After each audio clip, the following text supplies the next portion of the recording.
ನಮಸ್ತೆ ಮಿತ್ರರೇ, ಇವತ್ತು ಕರಾವಳಿಯ ಒಂದು ಅಥೆಂಟಿಕ್ ಓಲ್ಡ್ ರೆಸಿಪಿ ಬಾಳೆಯ ದಿಂಡನ್ನು ಯೂಸ್ ಮಾಡಿದಂತಹ ಒಂದು ಸುಕ್ಕ. ನಿಮಗೆಲ್ಲರಿಗೂ ಗೊತ್ತಿರುವ ಹಾಗೆ ಬಾಳೆ ದಿಂಡು ಹೀಗೆ ನಮ್ಮ ಮಕ್ಕಳು ಅಥವಾ ಯಾರು ತಿನ್ನುವುದಿಲ್ಲ. ಅದಕ್ಕೊಂದು ಅಷ್ಟೊಂದು ರುಚಿ ಅವರಿಗೆ ಗೊತ್ತಿರುವುದಿಲ್ಲ. ಅದರ ಆಯುರ್ವೇದಿಕ್ ಅಂಶಗಳು ಏನು ಉಂಟು ಅಂತ ಹಿಂದಿನವರಿಗೆ ಗೊತ್ತಿದ್ದ ಕಾರಣ ಅದನ್ನು ಯಾವುದಕ್ಕಾದನ್ನು ಮಿಕ್ಸ್ ಮಾಡಿ ಅದನ್ನು ಉಪಯೋಗಿಸ್ತಿದ್ದರು. ಬಾಳೆ ದಿಂಡಿನಲ್ಲಿ ಅನೇಕ ಆರೋಗ್ಯಕರವಾದ ಅಂಶಗಳಿವೆ. ಕಿಡ್ನಿಯ ಆರೋಗ್ಯಕ್ಕಂತೂ ಬಹಳ ಉತ್ತಮ. ಫೈಬರ್ನಿಂದ ಕೂಡಿದಂತಹ ಈ ಒಂದು ಬಾಳೆಯ ದಿಂಡು ನಾವು ವಾರದಲ್ಲಿ ಒಂದು 2 ಬಾರಿಯ ಅಥವಾ ವಾರದಲ್ಲಿ 1 ಬಾರಿಯ ಮಾಡಿದರೆ ಬಹಳ ಉತ್ತಮ. ಯಾರಿಗೆ ವೆಯ್ಟ್ ಲಾಸ್ ಮಾಡಲಿಕ್ಕುಂಟು ಅಂಥವರು ಇದನ್ನು ಉಪ್ಕರಿಯಾಗಿ ಮಾಡಿ ತಿಂದರೆ ಸಹ ಬಹಳ ಒಳ್ಳೆಯದು. ಹಾಗಿರುವಾಗ ಈ ಒಂದು ಹಳೆಯ ಕಾಲದ ಸುಕ್ಕ ಹೇಗೆ ಮಾಡುವುದು, ಅದಕ್ಕೆ ಏನೆಲ್ಲ ಸಾಮಗ್ರಿಗಳು ಬೇಕು ಎಂದು ನೋಡೋ ಮೊದಲು ಯಾರೆಲ್ಲ ನನ್ನ ಚಾನಲನ್ನು ನೋಡ್ತಿದ್ದೀರಿ, ಯಾರೆಲ್ಲ ಇನ್ನೂ ಸಬ್ಸ್ಕ್ರೈಬ್ ಮಾಡಿಲ್ಲ, ದಯವಿಟ್ಟು ಸಬ್ಸ್ಕ್ರೈಬ್ ಮಾಡಿ ಸಪೋರ್ಟ್ ಮಾಡಿ ಅಂತ ಹೇಳುತ್ತಾ ಬನ್ನಿ ಈ ಒಂದು ಬಾಳೆಯ ದಿಂಡನ್ನು ಹಾಕಿ ಮಾಡಿದಂತಹ ಸುಕ್ಕ ಹೇಗೆ ಮಾಡುವುದಂತ ನೋಡೋಣ. ಮಿತ್ರರೇ ನೋಡಿ, ಮೊಳಕೆ ಬರಿಸಿದ ಹೆಸರು ಕಾಳು, ಈ ಸಮ್ಮರ್ ಸೀಸನ್ ಸ್ಪೆಷಲ್ ಕರಾವಳಿ ಶೈಲಿಯ ಈ ಬಾಳೆಯ ದಿಂಡನ್ನು ಉಪಯೋಗಿಸಿ ಮಾಡುವಂತಹ ಸುಕ್ಕ. ಮೊಳಕೆ ಬರಿಸಿದ ಹೆಸರು ಕಾಳು ಹಾಗೂ ಬಾಳೆಯ ದಿಂಡಿನ ಸುಕ್ಕ. ಬೇಕಾಗುವ ಸಾಮಗ್ರಿಗಳು ನೋಡಿ, ಬ್ಯಾಡಿಗೆ ಮೆಣಸು ನಾನೊಂದು 6 ತೆಗೆದುಕೊಂಡಿದ್ದೇನೆ. ಒಂದೇ ಒಂದು ನಮ್ಮದು ಊರಿನ ಮೆಣಸು, ರೌಂಡ್ ಮೆಣಸು ತೆಗೆದುಕೊಂಡಿದ್ದೇನೆ. ಒಂದು ನೀರುಳ್ಳಿ, ಸಣ್ಣ ನೀರುಳ್ಳಿ ಸಾಕು. ಇದು ನೀರುಳ್ಳಿ ಆ್ಯಂಡ್ ಬೆಳ್ಳುಳ್ಳಿ ಆಪ್ಷನಲ್, ನೀವು ಹಾಕಲೂಬಹುದು, ಹಾಕದೆ ಸಹ ಇರ್ಬೋದು. ಒಂದು ಸಣ್ಣ ತುಂಡು ಈ ಬಾಳೆ ದಿಂಡು, ಕರಿಬೇವಿನ ಸೊಪ್ಪು, 1 ಚಮಚ ಸಾಸಿವೆ, 1 ಚಮಚ ಜೀರಿಗೆ, 1 ಚಮಚ ಕೊತ್ತಂಬರಿ ಸೊಪ್ಪು, ಒಂದು ಸಣ್ಣ ಪೀನಟ್, 2 ಪೀನಟ್ ಸೈಜ್ನಷ್ಟು ಹುಳಿ, ಮತ್ತು ನಾನು ಹೇಳಿದರೆ ಬೆಳ್ಳುಳ್ಳಿ 4 ಎಸಳುಗಳು, ಅದು ನಾನು ಒಗ್ಗರಣೆ ಕೊಡಲಿಕ್ಕೆ ರೆಡಿ ಮಾಡಿಟ್ಕೊಂಡದ್ದು, ಮತ್ತು ತೆಂಗಿನ ತುರಿ 1 ಬೌಲ್ನಷ್ಟು ತೆಂಗಿನ ತುರಿ. ಈಗ ಮೊದಲಿಗೆ ನಾವು ಈ ಒಂದು ದಿಂಡನ್ನು ಕಟ್ ಮಾಡಿಕೊಂಡು ಮೊಸರಿನ ನೀರಿನಲ್ಲಿ, ಇಲ್ಲದ್ರೆ ಹಳದಿ ನೀರು, ಯಾವ ನೀರು ಸಹ ಆಗ್ತದೆ, ಅದರಲ್ಲಿ ಹಾಕ್ಕೊಂಡು ಇಟ್ಕೊಳ್ಳೋಣ. ಹೀಗೆ ಕಟ್ ಮಾಡೋದು ನಿಮಗೆ ಗೊತ್ತಿದ್ದ ಹಾಗೆ ಈ ಕಟ್ ಮಾಡಿದ ಕೂಡಲೇ ಇದನ್ನು ನೀರಿನಲ್ಲಿ ಹಾಕ್ಕೊಳ್ಬೇಕು, ಇಲ್ಲದಿದ್ದರೆ ಅದು ಕಪ್ಪಾಗ್ತದೆ. ನೋಡಿ, ಕೂಡಲೇ ಹಾಕ್ಕೊಳ್ಬೇಕು, ಇಲ್ಲದಿದ್ದರೆ ಅದು ಕಪ್ಪಾಗ್ತದೆ. ಮತ್ತು ಇದನ್ನು ನೀರಿನಲ್ಲಿ ತೆಗೆದಿಸಬೇಕಿದ್ರೆ ಹೀಗೆ ಅದೇ ನೀರಿನಲ್ಲಿ ಹಾಕ್ಕೊಂಡಿಟ್ಬೋದು.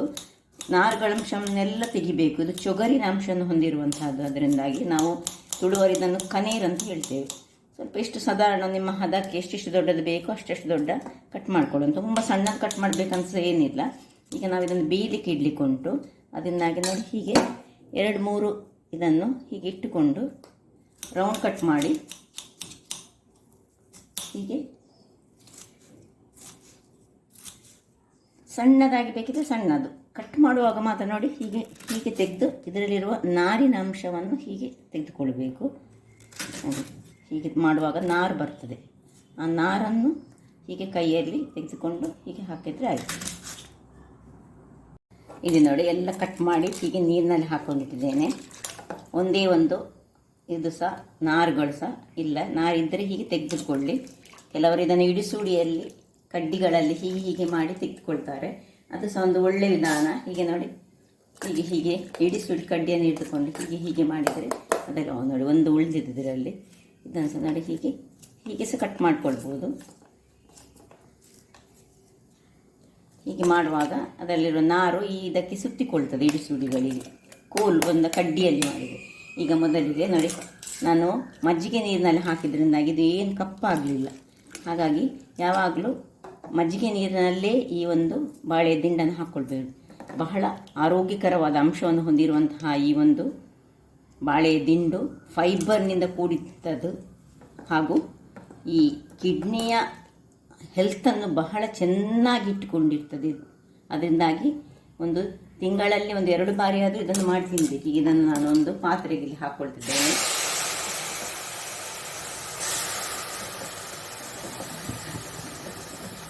ಅದು ಪ್ಲಸ್ ನಾವು ಈ ಮೊಳಕೆ ಬರಿಸಿದಂತಹ ಹೆಸರು. ಈ ಸಮ್ಮರ್ ಸೀಸನಿಗಂತೂ ಹೇಳಿ ಮಾಡಿಸಿದಂತಹ ಒಂದು ಪದಾರ್ಥ. ಕರಾವಳಿ ಶೈಲಿಯ ಪದಾರ್ಥಗಳು ಯಾವಾಗಲೂ ಬಹಳ ಟೇಸ್ಟಿಯಾಗಿರುವಂತಹದ್ದು. ಇನ್ನು ಇದಕ್ಕೆ ನೀರುಳ್ಳಿ ಬೇಕಿದ್ರೆ ಹಾಕೊಳ್ಬೋದು. ಕೆಲವರು ನೀರುಳ್ಳಿಯನ್ನು ತಿನ್ನದವರು ನೀರುಳ್ಳಿಯನ್ನು ಸ್ಕಿಪ್ ಮಾಡ್ಬೋದು. ನೀರುಳ್ಳಿ ಹಾಕೊಳ್ಳೋಣ. ಇನ್ನು ಸ್ವಲ್ಪ ಕರಿಬೇವಿನ ಸೊಪ್ಪು, 1-2 ಹಾಕ್ಕೊಳ್ಳಿ. 2-3 ಸ್ವಲ್ಪ ಕರಿಬೇವಿನ ಸೊಪ್ಪು ಹಾಕಿದರೆ ಬಹಳ ಒಳ್ಳೆಯದು. ಈ ಒಂದು ಬಾಳೆಯ ದಿಂಡು ಯಾರು ವೆಯ್ಟ್ ಲಾಸ್ ಯಾರು ಮಾಡಲಿಕ್ಕೆ ಇಷ್ಟ ಉಂಟಂಥವರು ಇದರದ್ದು ಪದಾರ್ಥ ಆಗಾಗ ಮಾಡ್ಕೊಂಡು ತಿಂದರೆ ಒಳ್ಳೆಯದು. ಈಗ ಇದು ಮುಳುಗುವಷ್ಟು ನೀರನ್ನು ಹಾಕ್ಕೊಳ್ತಿದ್ದೇನೆ ನೋಡಿ, ಬೇಯಲಿಕ್ಕೆ ಬೇಕಿದ್ದಷ್ಟು. ಈಗಲೇ ಉಪ್ಪು ಎಲ್ಲ ಏನು ಹಾಕೊಳ್ಳೋದು ಬೇಡ, ಒಂದು 5 ನಿಮಿಷಗಳ ಕಾಲ ಇದು ಬೇಯಲಿ. ವೀಕ್ಷಕರೇ, ಇದು ಇಲ್ಲಿಗ ಬೇಯಲಿ. ಅಷ್ಟೊತ್ತಿಗೆ ಇಲ್ಲಿ ನಾನೊಂದು ಬಾಣಲೆಯನ್ನು ರೆಡಿ ಮಾಡಿಟ್ಟಿದ್ದೇನೆ, ಗ್ಯಾಸ್ನಲ್ಲಿಟ್ಟಿದ್ದೇನೆ. ಅದಕ್ಕೆ ಒಂದು ಸಣ್ಣ ಚಮಚದಷ್ಟು ಎಣ್ಣೆಯನ್ನು ಹಾಕೊಳ್ತಿದ್ದೇನೆ. ಎಣ್ಣೆಗೆ 4-5 5 ಬ್ಯಾಡಿಗೆ ಮೆಣಸು, ಒಂದು ಊರ ಮೆಣಸು ಹಾಕ್ಕೊಂಡಿದ್ದೇನೆ. ಉರಿ ಸಣ್ಣದಿರಲಿ, ಒಳ್ಳೆಯದು ಫ್ರೈ ಆಗಲಿ. ಇದರಲ್ಲಿ ಚೂರು ಖಾರ ಸ್ವಲ್ಪ ಜಾಸ್ತಿ ಅಂತ ಬೇಕಿದ್ದರೆ ಇದಕ್ಕೆ ಆ್ಯಕ್ಚುಲಿ ಯಾವಾಗಲೂ ಹೆಸರು ಮಾಡುವಾಗ ಖಾರ ಹೆಚ್ಚು ಮಾಡಬಾರ್ದು, ಆದಷ್ಟು ಲೈಟಾಗಿ ಖಾರ ಇರಬೇಕು. ಮತ್ತು ಕೆಲವರಿಗೆ ಖಾರ ತುಂಬ ಅಂತ ಇದ್ದವರು ಮಾಡ್ಕೊಳ್ಬೋದು ನೋಡಿ. ಇಷ್ಟು ಸ್ವಲ್ಪ ಆಗುವಾಗ 1 ಚಮಚಗಳಷ್ಟು ಕೊತ್ತಂಬರಿ ಬೀಜ ಹಾಕ್ಕೊಂಡಿದ್ದೇನೆ. ಜೀರಿಗೆ ಸಹ ನಮಗೆ ಬೇಕು, 1 ಚಮಚದಷ್ಟು ಜೀರಿಗೆ ಹಾಕ್ಕೊಂಡಿದ್ದೇನೆ. ಯಾವಾಗ ಕೊತ್ತಂಬರಿ 1 ಚಮಚ, ಜೀರಿಗೆ ಸಹ ಅಷ್ಟೇ ಹಾಕ್ಕೊಂಡಿದ್ದೇನೆ. ಇದಕ್ಕೆ ಸ್ವಲ್ಪ ಜೀರ ಜಾಸ್ತಿ ಹಾಕ್ಕೊಳ್ಬೇಕು. ಇನ್ನು ಅರ್ಧ ಚಮಚಗಳಷ್ಟು ಸಾಸಿವೆ ಸಾಕು.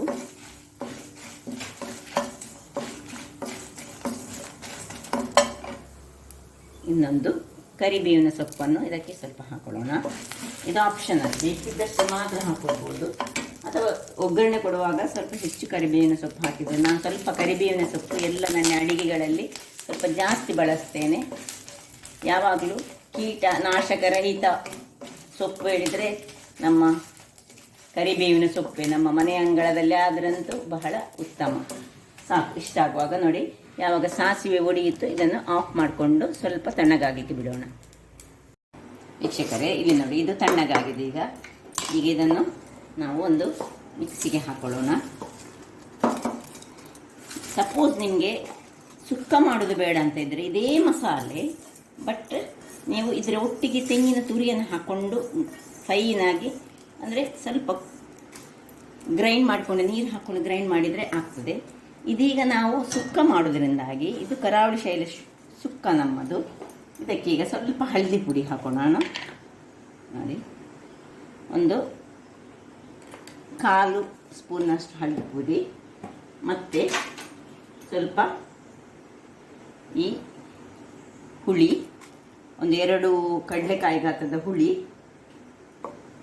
ಮತ್ತು ಏನಿದೆ ಇಷ್ಟಕ್ಕೆ ಸ್ವಲ್ಪ ನೀರು ಹಾಕ್ಕೊಂಡು ನಾವು ಒಳ್ಳೆ ಫೈನಾದ ಪೇಸ್ಟ್ ಮಾಡ್ತಾ ಇರ್ತೇನೆ. ವೀಕ್ಷಕರೇ, ಇಲ್ಲಿ ನೋಡಿ, ಈ ರೀತಿಯಾಗಿ ಪೇಸ್ಟ್ ಆಗಬೇಕು ನಮ್ಮದು. ಹೇಗೆ ಬಂದಿದೆ ನೋಡಿ. ತುಂಬ ಫೈನ್ ಆಗದಿದ್ದು ತೊಂದರೆ ಇಲ್ಲ, ಸ್ವಲ್ಪ ತುಂಬ ಕಸ್ಕಸಾಗಿ ಸೇರಬಾರ್ದು, ಅದಾದಲ್ಲಿ ಇರಬೇಕು. ಈಗ ನಾವು ನೋಡಿ, ಇದು ಇಲ್ಲಿ ಮೇಲೆ ಹೇಗೆ ಬೇಯ್ತಾ ಉಂಟು, ಬೇಯ್ತಾ ಬಂತು. ಈಗ ಇದಕ್ಕೆ ಸ್ವಲ್ಪ ಉಪ್ಪನ್ನು ಹಾಕೊಳ್ಳೋಣ. ಎಷ್ಟು ರುಚಿಗೆ ತಕ್ಕಷ್ಟು ಉಪ್ಪು, ಲೆಕ್ಕಕ್ಕಿಂತ ಸಹ ಜಾಸ್ತಿ ಬೇಯಬಾರ್ದಿದು. ಇಲ್ಲಿ ಬೇಕಿದ್ರೆ ಸ್ವಲ್ಪ, ನಾವು ಹೆಚ್ಚಾಗಿ ಕರಾವಳಿಯವರು ಸ್ವಲ್ಪ ಇದಕ್ಕೆ ಬೆಲ್ಲವನ್ನು ಚೂರು ಹಾಕ್ಕೊಳ್ತೇವೆ. ನೀವು ಬೇಕಿದ್ದರೆ ಹಾಕ್ಕೊಳ್ಬೋದು, ಬೇಡದಿದ್ದರೆ ಬಿಟ್ಕೊಳ್ಬೋದು. ಯಾಕೆ ಹೇಳಿದರೆ ಇದರಲ್ಲಿ ಈ ಬಾಳೆಯ ದಿಂಡು ಉಂಟಲ್ಲ, ಅದಕ್ಕೆ ಚೂರು ಬೆಲ್ಲದ ಅಂಶ, ಉಪ್ಪು ಮತ್ತು ಬೆಲ್ಲ ಸೇರಿದರೆ ಬಹಳ ಚೆನ್ನಾಗಿ ಬರ್ತದೆ.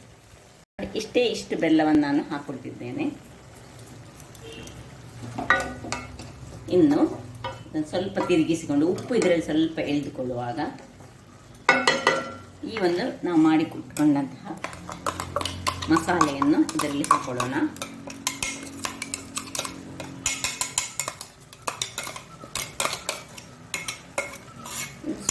ಸ್ವಲ್ಪ ನೀರು, ಅಥವಾ ಇದರಲ್ಲಿ ತುಂಬ ನೀರಿದ್ದರೆ ಆ ನೀರನ್ನೇ ಹಾಕ್ಕೊಳ್ಬೋದು. ಅಥವಾ ನಾನು ನೋಡಿ ಇದಕ್ಕೆ ಸ್ವಲ್ಪ ಖಾಲಿ ನೀರನ್ನು ಹಾಕ್ಕೊಂಡು ನಾನು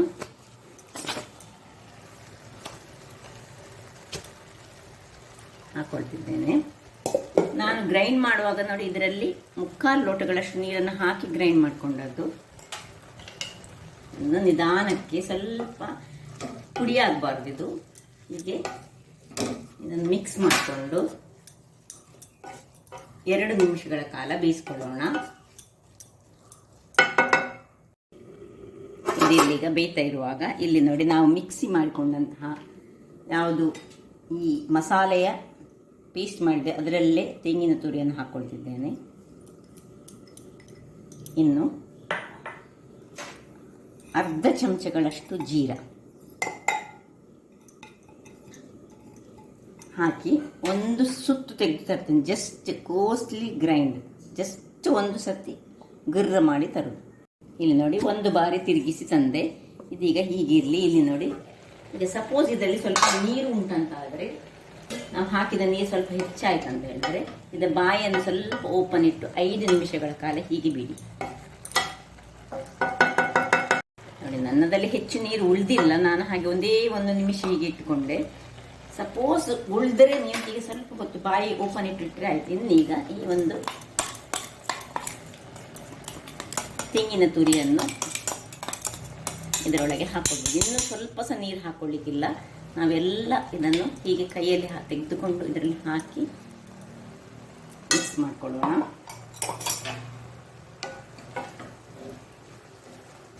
ಉರಿ ದೊಡ್ಡದರಲ್ಲಿ ಇರಲಿ. ಇದು ಸುಕ್ಕದ ರೀತಿಯಲ್ಲಿ ಸಹ ಮಾಡ್ಬೋದು. ಸ್ವಲ್ಪ ಈಗ ನಿಮಗೆ ಸ್ವಲ್ಪ ನೀರು ಟೈಪಲ್ಲಿದ್ದರೆ ಹೀಗೆ ಇರುವಾಗಲೇ ಸ್ವಲ್ಪ ಇದಕ್ಕೆ ಮುಚ್ಚಳ ಮುಚ್ಚಿಕೊಂಡು ಹೀಗೆ ಸ್ಮೂತಾಗಿ ತಿರುಗಿಸ್ಬೋದು. ನೋಡಿ, ನಿಮಗೆ ಇಷ್ಟೇ ಸ್ವಲ್ಪ ಈ ರೀತಿಯಲ್ಲಿ ಬೇಕಿದ್ದರೆ ಈ ರೀತಿಯಲ್ಲಿ ಇಟ್ಕೊಳ್ಬೋದು. ಸರಿ ಡ್ರೈ ಸುಕ್ಕಾಗಬೇಕಂತ ಇದ್ದರೆ ಸ್ವಲ್ಪ ಹೊತ್ತು ಬಾಯಿಯನ್ನು ಅಂದರೆ ಲಿಡ್ಡನ್ನು ಮುಚ್ಚದೆ ಸ್ವಲ್ಪ ಹೀಗೆ ಇಟ್ಕೊಳ್ಳಿ. ನೋಡಿ, ಇದರಲ್ಲಿ ಒಂದೊಂದು ಈ ಬಾಳೆಯ ದಿಂಡು ಬಹಳ ಚೆನ್ನಾಗಿ ಕಾಣ್ತಾ ಉಂಟು. ಈಗ ಹೀಗೆ ಸಣ್ಣ ಉರಿಯಲ್ಲಿ ಇಟ್ಟುಕೊಂಡು ನಾವು ಇದಕ್ಕೊಂದು ಒಳ್ಳೆ ಒಗ್ಗರಣೆಯನ್ನು ಈ ಕಡೆಯಿಂದ ರೆಡಿ ಮಾಡಿಕೊಳ್ಳೋಣ. ಒಗ್ಗರಣೆಗೆ ಗ್ಯಾಸನ್ನು ಉರಿಸ್ಕೊಳ್ತಿದ್ದೇನೆ. ನೋಡಿ, ಆವಾಗ ಕಡಾಯಿ ಬಿಸಿಯಾಗಿದೆ. ಸಣ್ಣ ಒಂದು 2 ಸ್ಪೂನ್ನಷ್ಟು ಎಣ್ಣೆ ಸಾಕು. ತುಂಬ ಎಣ್ಣೆ ಅಗತ್ಯ ಇಲ್ಲ. ತೆಂಗಿನ ಎಣ್ಣೆಯನ್ನು ಯೂಸ್ ಮಾಡ್ತಿದ್ದೇನೆ ನಾನು. ಸಾಸಿವೆ, ಸಣ್ಣ ಉರಿಯಲ್ಲಿ ಬೆಳ್ಳುಳ್ಳಿ, ಕರಿಬೇವಿನ ಸೊಪ್ಪು, ಇನ್ನು ಹಿಂಗು ಹಾಕಿಕೊಂಡು ನೋಡಿ. ಹಿಂಗು ನೀವು ಬೇಯುವಾಗ ಸಹ ಬೇಕಿದ್ರೆ ಹಿಂಗನ್ನು ಹಾಕ್ಕೊಳ್ಬೋದು, ಯೂಸ್ ಮಾಡ್ಬೋದು. ಅಥವಾ ಇಲ್ಲಿ ಸಹ ಯೂಸ್ ಮಾಡ್ಬೋದು. 2 ಬಾರಿ ಸಹ ಬೇಯುವಾಗ ಸಹ ಯಾರಿಗೆ ಹಿಂಗಿನ ಪರಿಮಳ ಖುಷಿ ಆಗ್ತದೆ ಅಲ್ಲಿ ಯೂಸ್ ಮಾಡ್ಬೋದು. ಇಲ್ಲಿ ಸಹ ಯೂಸ್ ಮಾಡ್ಕೊಳ್ಬೋದು ನಾವು.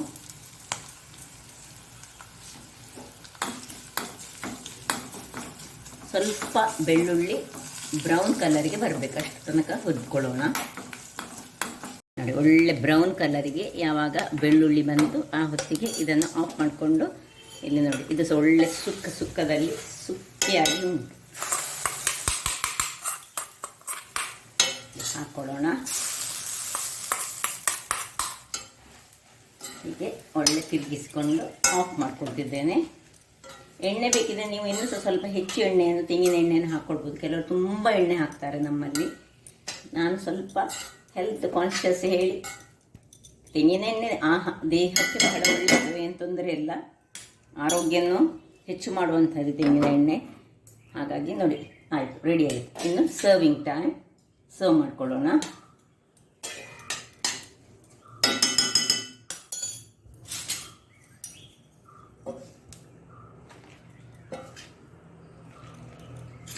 ನೋಡಿ, ಎಷ್ಟು ಸುಕ್ಕೆಯಾಗಿ ಬಂತು ನೋಡಿ. ಸಪೋಸ್ ನಿಮಗೆ ಸ್ವಲ್ಪ ನೀರಿನ ಅಂಶದಲ್ಲಿ ಇರಬೇಕು. ಇದು ಗಂಜಿ ಊಟಕ್ಕೆ ಒಳ್ಳೆಯದು. ಅನ್ನಕ್ಕೆ ಬೇಕಿದ್ರೆ ನೀವು ಸುಕ್ಕೆಯಾಗಿ, ಇಷ್ಟು ಸುಕ್ಕೆ ಬೇಡದಿದ್ದರೆ ಇದನ್ನು ಸ್ವಲ್ಪ ನೀರಿರುವಾಗಲೇ ಇಟ್ಕೊಳ್ಬೋದು. ಹಾಗಾದರೆ ನೋಡಿದ್ರಲ್ಲ ವೀಕ್ಷಕರೇ, ಈ ಬಾಳೆಯ ದಿಂಡು ಹಾಗೂ ಮೊಳಕೆ ಬರಿಸಿದ ಹೆಸರು ಈ ಸಮ್ಮರಿಗಂತೂ ಹೇಳಿ ಮಾಡಿಸಿದಂತಹ ಒಂದು ಪದಾರ್ಥ ಅಂತ ಹೇಳ್ಬೋದು, ಸುಕ್ಕ ಅಂತ ಹೇಳ್ಬೋದು. ಹಾಗಾದರೆ ನನ್ನ ಕುಕಿಂಗ್ ಚಾನಲ್ ನಿಮಗೆ ಇಷ್ಟ ಆದರೆ ಬೋಳೂರು ಸುವರ್ಣ ಚಾನಲನ್ನು ಲೈಕ್ ಮಾಡಿ, ಶೇರ್ ಮಾಡಿ ಹಾಗೂ ಸಬ್ಸ್ಕ್ರೈಬ್ ಮಾಡಿ ಹಾಗೂ ನನ್ನ ಇನ್ಸ್ಟಾಗ್ರಾಮ್ ಪೇಜನ್ನು ಫಾಲೋ ಮಾಡಿ. ಧನ್ಯವಾದಗಳು.